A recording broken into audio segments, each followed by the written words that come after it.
Katia Camélie. Vous présentez pour la première fois en France, sous la forme d'une installation, on va le voir, très particulière, inédite, une trilogie de films. Ça s'appelle Le Roman algérien. C'est pensé comme une immersion, je le disais, dans l'histoire algérienne. Peut-être pour commencer, quelle est la genèse du roman algérien ? Alors, tout commence par un kiosque à Alger qui s'installe. C'est un kiosque sauvage tenu par la famille Azoug. Donc maintenant, c'est le fils qui s'en occupe, s'appelle Farouk et je le salue. Et donc en fait, tous les matins, en fait, cette famille arrive depuis des années. C'est un endroit que je connais, que j'ai pratiquement toujours vu, s'installe donc sur les banques, sur les grilles de la Banque nationale algérienne.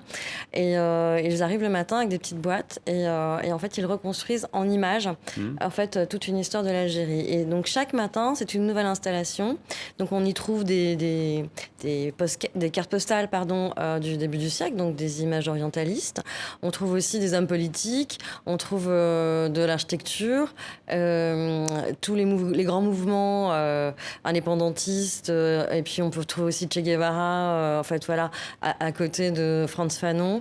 Et donc tous les matins, en fait, il s'installe comme ça avec des petites épingles, des bouts de scotch. On les voit. Hein.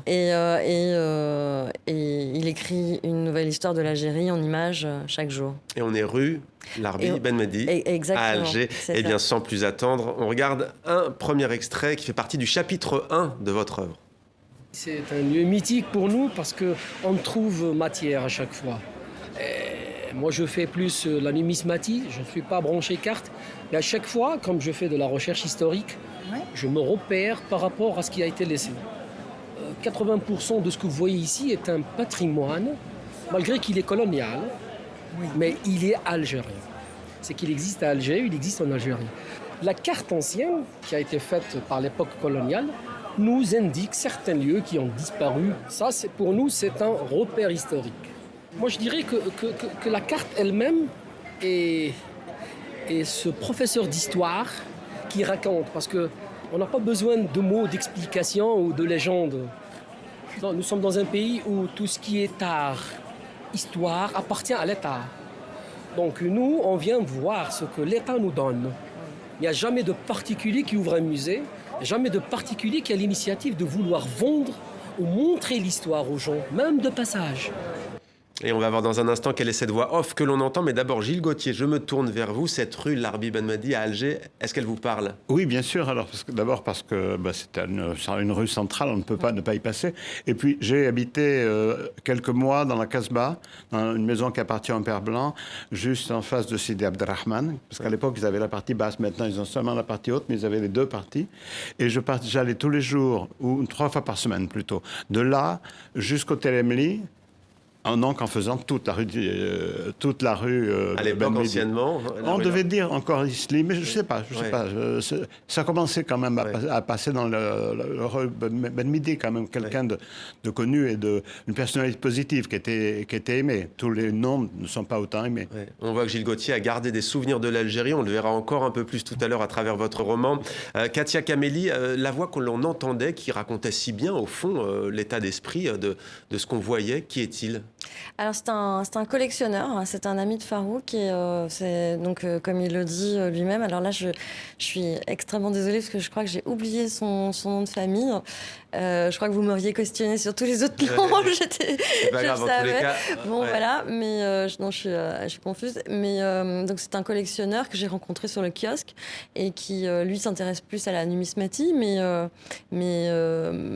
voilà, qui avait envie de me donner sa parole sur ces images et sur l'importance de ce kiosque à Alger. Une sorte d'appropriation aussi, parce qu'il dit à un moment donné, l'État algérien, voilà, il y a l'histoire, on a presque envie de dire officielle, peut-être même le roman national. C'est ça. C'est de là d'où vient d'ailleurs le titre de cette trilogie. Hein. Enfin, je me réfère à une expression de Mohamed Harbi, qui est ce grand historien algérien et qui parle effectivement de roman national. Donc c'est aussi ce titre, il questionne ça aussi. Enfin, qu'est-ce que l'histoire, elle est racontée par qui, et puis de quel point de vue et à partir de quel territoire. Ouais.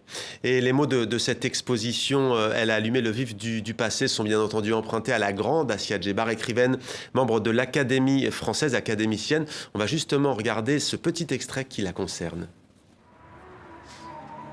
Et finalement, quand on voit Ce qui se passe en Algérie aujourd'hui, ce que revendiquent les hommes et les femmes qui ont conquis la rue dans les manifestations, ils demandent à revenir à ce que disait Assia Djebar, c'est-à-dire ces gens qui sont morts pour la liberté, ils sont morts en fait, on a interprété ça comme ils sont morts pour l'indépendance, mais aujourd'hui on veut donner à cette indépendance un contenu de liberté individuelle.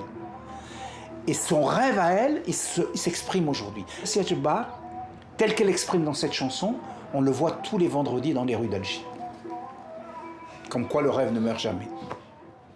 J'écris comme tant d'autres femmes écrivaines, notamment contre la misogynie. Assia Djebar, c'est un choix qui s'imposait dans votre exposition? Totalement. Enfin, en tout cas, plus particulièrement dans ce 3e chapitre. Enfin, Assia Djebar, elle a nourri mes réflexions, hein, comme beaucoup des femmes. C'est un travail qui est assez féministe. Hein, je mets beaucoup la parole des femmes en avant, et notamment dans le 3e chapitre, où on retrouve aussi une photoreporter qui s'appelle Louisa Ami. Et cette grande philosophe française s'appelle Marie-Josée Monzin. Et donc voilà, Assia Djebar, pour moi, c'est une figure dont je me sens proche, étrangement proche. C'est quelqu'un qui, par la connaissance, qui a démontré que par la connaissance, on pouvait dépasser les secteurs dans lesquels on voulait nous assigner, exactement, assigner les femmes, et puis aussi une Algérienne. Donc son parcours est remarquable, hein, puisqu'elle est devenue académicienne. Et puis voilà. Et puis en fait là, moi je reviens plutôt sur son aspect qu'on connaît moins. Parce qu'elle a été cinéaste aussi, elle a fait 2 films, et dont le premier qui s'appelle La Nouba des femmes du Mont Chénois, et donc le deuxième qu'elle a réalisé à partir d'archives qui s'appelle La Zerda, qui est un film incroyable aussi. Et dans La Nouba des femmes du Mont Chénois, en fait, c'est le premier film d'une femme algérienne sur les femmes algériennes. Donc c'est un film qui est pour moi extrêmement important, qui est aussi un ovni cinématographique, donc qui est une forme et qui a une forme qui m'est assez proche. C'est pas du tout linéaire. Et puis c'est tout un travail de recherche et de terrain qu'elle a fait, son tournage a duré plus de 3 ans. Ouais. Et dans une écriture assez expérimentale dont je me sens proche. Et on le voit d'ailleurs dans votre exposition aussi, avec ces arts très expérimentaux.